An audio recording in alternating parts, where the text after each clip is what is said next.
Hi everyone, I'm Dr. Scott Theirl with Clinical Thinking CAP courses, and I want to welcome you to Case Studies 101 class. I've been in private practice and clinical functional neurology practice since the year 2000, which means this is my 21st year now because we're in 2020. And since 2005, I've been teaching neurotransmitter and hormone testing as well as optimization for multiple supplement companies and multiple laboratories all around the country. And I've learned a lot in those 15 years of teaching those classes. And what I want to do is help you understand how to take that information on neurotransmitter and hormone testing specifically and apply it very quickly, because I think these are concepts and topics that are never going to leave. Right? And what does that mean?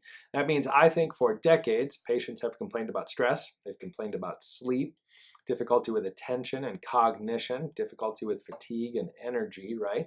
And difficulty with mood. And that's where neurotransmitters and hormones all shine. We're going to focus on stress hormones as well as neurotransmitters and maybe a little bit of sex hormones too. The thyroid's certainly important. We're just not going to get into it in this first round of case studies. But I do want you to figure out how you can assess these individuals with various test protocols. And then I want you to be able to go through and interpret them. And they're not specific to any one laboratory or any one supplement company.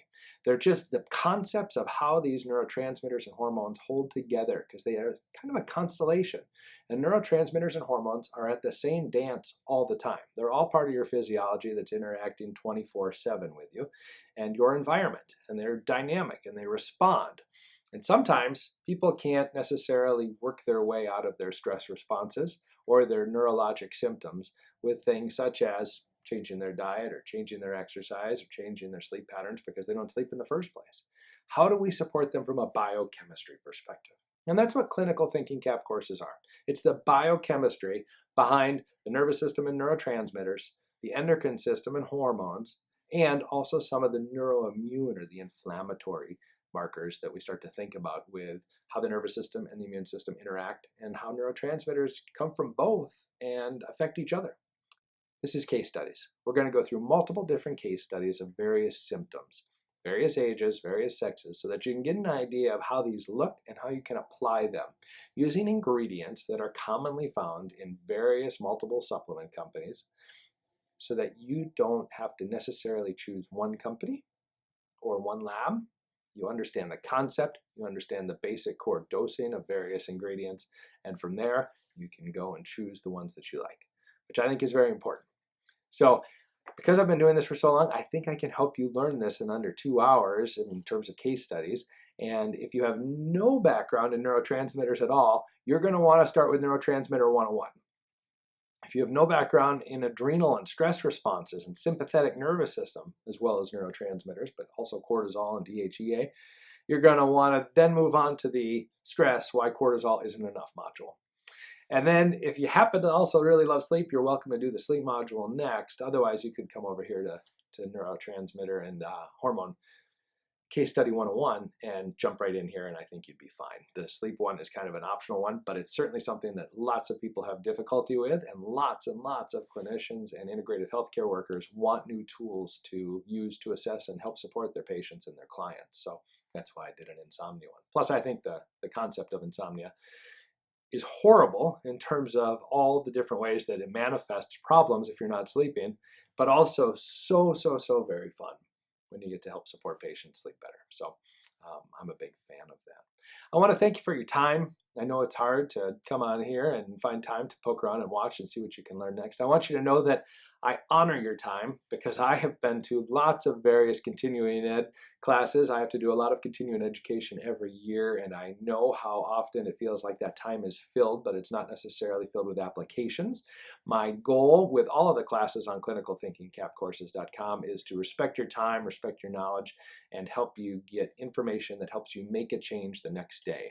I want you to be able to have different conversations with your patients and your clients in your practice that help you not only be more confident, but be more clinically successful, so that they're out there singing your praises. And next thing you know, more people are calling you to say, hey, I hear you're the neurotransmitter hormone person who really understands my stress response.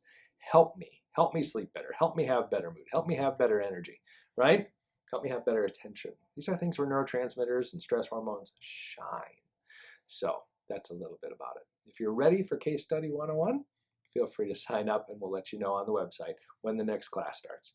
If you're not ready to sign up just yet, at least take advantage of the mini Neurotransmitter 101 class, right? This is a mini series. I put them together free, they're complimentary. You get to see how I teach and how my brain tends to think about these things and decide if that works for you. And if for some reason it doesn't video-wise, hey, that's fine. Know that most of these classes are video oriented because I think that's a good way to learn.